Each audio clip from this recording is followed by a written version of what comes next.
Hello folks, this is Britt Cummings. We're here at the Sweetwater Wetlands, which is in the city of Tucson. It's just west of I-10 and just north of Prince Road on Sweetwater Drive. The name is very appropriate. I wholeheartedly support the cause here, but it does smell a little sweet, which is the smell of reprocessed water. Just a little bit of background before we wetlands. This is a man-made wetland. It's not naturally occurring. This was created by the City of Tucson Water Department several years ago because they needed a final filtration step for their wastewater treatment plant at the time.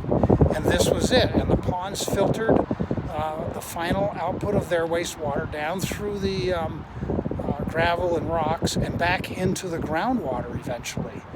That older plant was replaced with a newer one, so this was no longer needed as a final filtration step, and it was repurposed.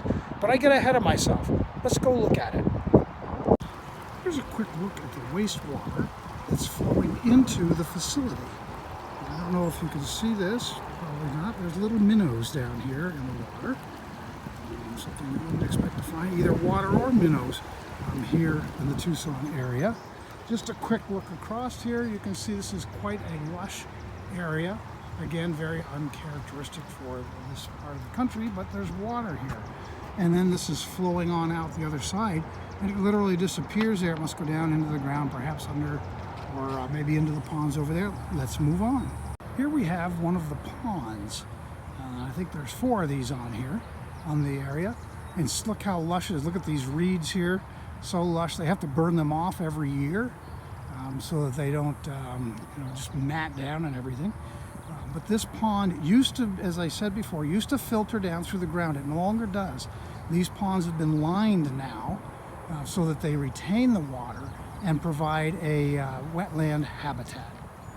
Here's our rainwater collection system connected to the roof here.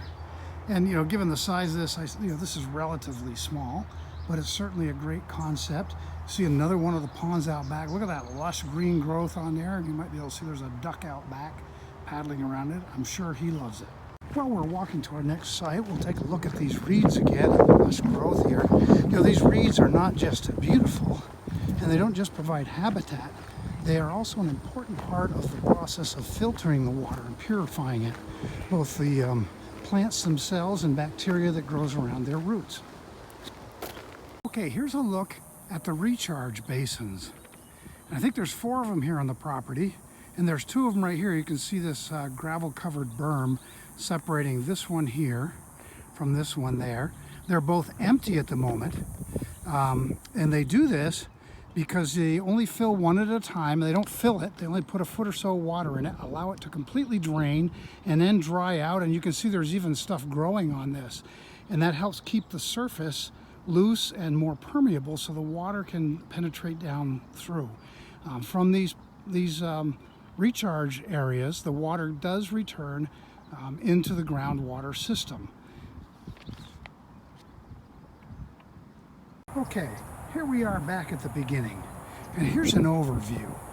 I took you around to these ponds and wetland areas, and it looks like there's 2 here, but you can see individual ponds within each of these, and most of these are grown up with a lot of weeds and grass and good healthy things.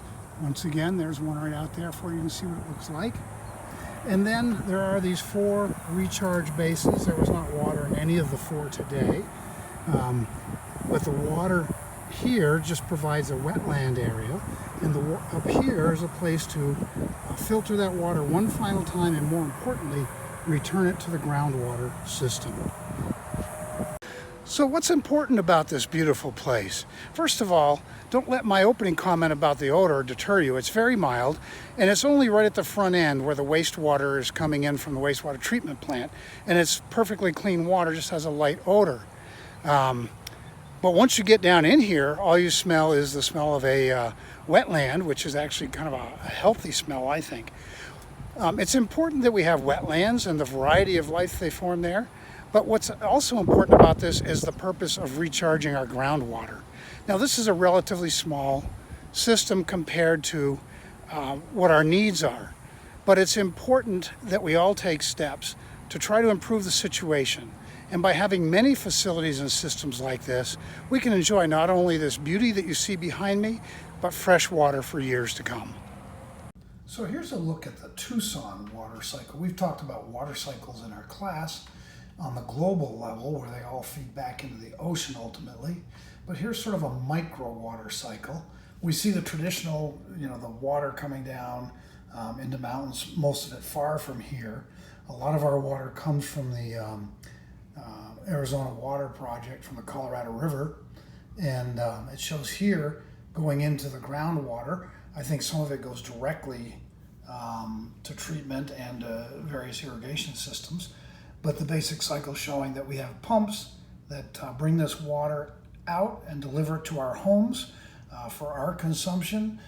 Out of our homes, it goes to wastewater treatment, and from the wastewater treatment plant, you can see here there's sort of three places that it goes. The Santa Cruz River Recharge Project, so there's the running river now through Tucson, provides some nice wetland habitat, and then eventually recharges the groundwater. Some of it goes directly to golf courses, schools, and parks for irrigation purposes. And then some of it comes here to Sweetwater that we were visiting today. And Sweetwater shows the wetland here, and then the recharge ponds. And some of the Sweetwater water can come out of here and go to the schools like it shows here. Some of it goes down into the groundwater. And of course, some of it does evaporate because it's in those ponds. And so that's sort of the local water cycle.